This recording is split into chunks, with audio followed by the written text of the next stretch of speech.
ನಮ್ಮ ಇಲಾಖೆಯಿಂದ ನಮ್ಮ ICDS ಪ್ರೋಗ್ರಾಮ್ ಅಂತ ಇದೆ. ನಾನು ತಮ್ಮನ್ನೆಲ್ಲರನ್ನೂ ಒಂದು ಪ್ರೆಸ್ ಮೀಟ್ ಕರೆದು ಘೋಷಣೆ ಮಾಡೋಣ ಅಂತ ಅನ್ಕೊಂಡಿದ್ದೆ. ಅದು ಕೂಡ ಅಂಗನವಾಡಿಗಳನ್ನು ಕರ್ನಾಟಕ ರಾಜ್ಯದಲ್ಲಿನ ಪ್ರಥಮ ಬಾರಿಗೆ ಮೈಸೂರಿನ ಟಿ ನರಸೀಪುರದಲ್ಲಿ ಪ್ರಾರಂಭ ಮಾಡಿದ್ರು ಇಂದಿರಾ ಗಾಂಧೀಜಿ. ಎಲ್ಲ ಮಕ್ಕಳಿಗೆ, ಬಡವರ ಮಕ್ಕಳಿಗೆ ಪೌಷ್ಟಿಕಾಂಶ ಹೋಗಬೇಕು ಅನ್ನುವಂಥ ಒಂದು ಇಷ್ಟ. ಸೊ 50 ವರ್ಷ ಆಯಿತು. ಇದರ ಒಂದು ಸುವರ್ಣ ಸಂಭ್ರಮವನ್ನು, ಸುವರ್ಣ ಮಹೋತ್ಸವವನ್ನು ಬೆಂಗಳೂರಿನ ಕಂಠೀರವ ಕ್ರೀಡಾಂಗಣದಲ್ಲಿ ಹಮ್ಮಿಕೊಳ್ಳಕ್ಕೆ ನಾವು ಒಂದು ಮಾಡಿದ್ದೀವಿ. ಸೊ 19 ಅಥವಾ 20 ರಾಹುಲ್ ಗಾಂಧೀಜಿ ಅವರಿಗೆ ನಾವು ಟೈಮನ್ನ ಕೇಳಿದ್ದೀವಿ. ಟೈಮ್ ಫಿಕ್ಸ್ ಆದ ತಕ್ಷಣ ಮಾಡ್ತಾರೆ. ಇನ್ನೂ ಕನ್ಫರ್ಮ್ ಮಾಡಲಿಲ್ಲ. 2 ಕಾರ್ಯಕ್ರಮ ಇದ್ದಾವೆ. ಪ್ರಿಯಾಂಕಾ ಖರ್ಗೆಜಿ ಅವರ ಒಂದು ಡಿಪಾರ್ಟ್ಮೆಂಟ್ನ ಒಂದು ಕಾರ್ಯಕ್ರಮ ಇದೆ, ಟೆಕ್ ಸಬ್ಮಿಟ್, ಆಮೇಲೆ ಒಂದು ನಮ್ಮದಿದೆ. ಸೊ ಡೇಟ್ ಹೊಂದಿಸ್ಕೊಂಡು ಹೇಳ್ತೀವಿ ಅಂತ ಹೇಳಿದ್ದಾರೆ.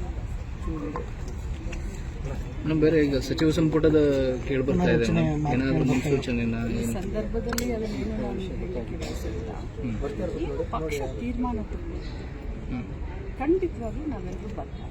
ಬೆಳಗಾವಿಯಲ್ಲಿ ಮೇಡಮ್ ಕಬ್ಬು ಬೆಳೆಗಾರರು ತೀವ್ರವಾದಂಥ ಹೋರಾಟ ಮಾಡ್ತಾ ಇದ್ದಾರೆ. 3,500 ರೂಪಾಯಿ ದರ ಫಿಕ್ಸ್ ಮಾಡಬೇಕು ಅನ್ನುವಂಥದ್ದು 3-4 ಜಿಲ್ಲೆಯಲ್ಲಿ ಹೋರಾಟ ಆಗ್ತಿದೆ. ನೋಡಿ, ನಾನು ತಮ್ಮ ಮುಖಾಂತರ ರೈತರಿಗೆ ಹೇಳಲಿಕ್ಕೆ ಬಯಸ್ತೇನೆ, ನಾವು ಕೂಡ ರೈತರು. ಈಗ ಶುಗರ್ ಫ್ಯಾಕ್ಟ್ರಿಯನ್ನು ಹಾಕಿದ ತಕ್ಷಣ ನಮಗೆ ರೈತರ ಸಂಕಷ್ಟ ಗೊತ್ತಾಗೋದಿಲ್ಲ ಅಂತಂದರೆ ಅದು ತಪ್ಪು. ನಾನು ಇಷ್ಟೇ ಹೇಳ್ತೀನಿ, ವಿನ್ ವಿನ್ ಸಿಚುವೇಶನ್ಲಿ ರೈತರಿಗೂ ಅನ್ಯಾಯ ಆಗಬಾರ್ದು, ಶುಗರ್ ಫ್ಯಾಕ್ಟ್ರಿ ಓನರ್ಗಳಿಗೂ ಅನ್ಯಾಯ ಆಗಿರ್ಬಾರ್ದು. ಇಬ್ಬರನ್ನೂ ಸೇರಿಸ್ಕೊಂಡು ಈಗಾಗಲೇ 2-3 ಸತಿ ನಾವು DC ಅವ್ರ ಬಗ್ಗೆ ಮಾತನಾಡಿದ್ದಾರೆ. ತಮಗೂ ಎಲ್ಲ ಗೊತ್ತಿದೆ. ನಾನು ಉಡುಪಿ ಜಿಲ್ಲಾ ಉಸ್ತುವಾರಿ, KDP ಮೀಟಿಂಗು, ಅದಾದಮೇಲೆ ಕನ್ನಡ ರಾಜ್ಯೋತ್ಸವ, ಅದಾದಮೇಲೆ ಈಗ 19ರ ತಯಾರಿ. ಸೊ ಅಲ್ಲಿ ನಿರಂತರವಾಗಿ ನನ್ನ ತಮ್ಮ ಮತ್ತು ಮಗ ಅವರ ಸಂಪರ್ಕದಲ್ಲಿದ್ದಾರೆ. ಜಿಲ್ಲಾ ಉಸ್ತುವಾರಿ ಸಚಿವರು ಮಾತನಾಡ್ತಾ ಇದ್ದಾರೆ. ಆದರೆ ಒಂದು ಮಾತನ್ನ ಹೇಳಲಿಕ್ಕೆ ಬಯಸ್ತೇನೆ, ಯಾರಿಗೂ ಅನ್ಯಾಯ ಆಗೋದಕ್ಕೆ ನಾವು ಬಿಡೋದಿಲ್ಲ. ರೈತರನ್ನ ಮತ್ತು ಶುಗರ್ ಫ್ಯಾಕ್ಟ್ರಿ ಓನರ್ಗಳನ್ನ ಒಳಗೊಂಡು ಮಾತುಕತೆ ಮಾಡೋದ್ರ ಮುಖಾಂತರ ಬರಲ್ಲ. ಆ ದರದ ಬಗ್ಗೆ ಅಂದ್ರೆ ಯಾಕೆ ರೀಚ್ ನಾನೀಗ ಏನಾದರೂ ಅದನ್ನು ಮಾತಾಡಕ್ಕೆ ಹೋದ್ರೆ ಅದು ಬೇರೆ ರೀತಿ ಆಗುತ್ತೆ. ರೈತರ ಭಾವನೆಗೆ ಧಕ್ಕೆ ಆಗಬಾರ್ದು ಅನ್ನೋ ನನ್ನ ಇಂಟೆನ್ಷನ್ ಇರೋದ್ರಿಂದ ಈ ಸಂದರ್ಭದಲ್ಲಿ ನಾನೇನು ಮಾತನಾಡ್ತೀನಿ. ಮೇಡಮ್, ಇವತ್ತು ವಿಜಯೇಂದ್ರ ಎಲ್ಲ ಹೋಗಿದ್ದಾರೆ ಹೋರಾಟಕ್ಕೆ, ಪ್ರತಿಭಟನೆ. ಖಂಡಿತವಾಗ್ಲೂ ಹೋಗಿ ಈ ರೈತರ ಹೋರಾಟದಲ್ಲಿ ಎಲ್ಲರೂ ಭಾಗಿಯಾಗಿ, ರಾಜಕಾರಣ ಬಿಟ್ಟು ರಾಜಕಾರಣ ಮಾಡ್ತೀನಿ ಅಂತ ಭಾಗಿಯಾಗೋದು ಬೇಡ. ಯಾಕಂದರೆ BJPಯವರ ರೈತರ ಪರವಾದಂಥ ಕಾಳಜಿ ನಮಗೆ, ನಿಮಗೆಲ್ಲರಿಗೂ ಗೊತ್ತು. ಕೇಂದ್ರದಲ್ಲಿ ನರೇಂದ್ರ ಮೋದಿಯವರ ಸರ್ಕಾರ ರೈತರ ಹೋರಾಟವನ್ನು ಹತ್ತಿತ್ತು, ಏನೆಲ್ಲ ಮಾಡಿದ್ರು, ಎಷ್ಟು ಜನ ತೀರ್ಕೊಂಡ್ರು, ಅದೆಲ್ಲ ತಮ್ಮೆಲ್ಲರ ಎದುರುಗಡೆ ಇದೆ.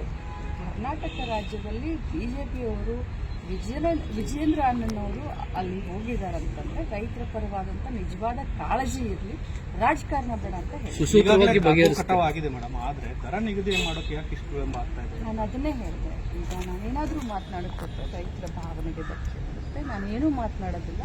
ಜಿಲ್ಲಾಡಳಿತ, ಸರ್ಕಾರ ಎಲ್ಲರೂ ಸೇರ್ಕೊಂಡು ಮಾತನಾಡ್ತಾರೆ. ಅಧಿಕಾರ ಹಂಚಿಕೆ ವಿಚಾರ ಸಾಕಷ್ಟು ಚರ್ಚೆ ಆಗ್ತಾ ಇದೆ. ಅಧಿಕಾರ ಹಂಚಿಕೆ ನಾನೇನು ಮಾತಾಡೋಕ್ಕಾಗಲ್ಲ.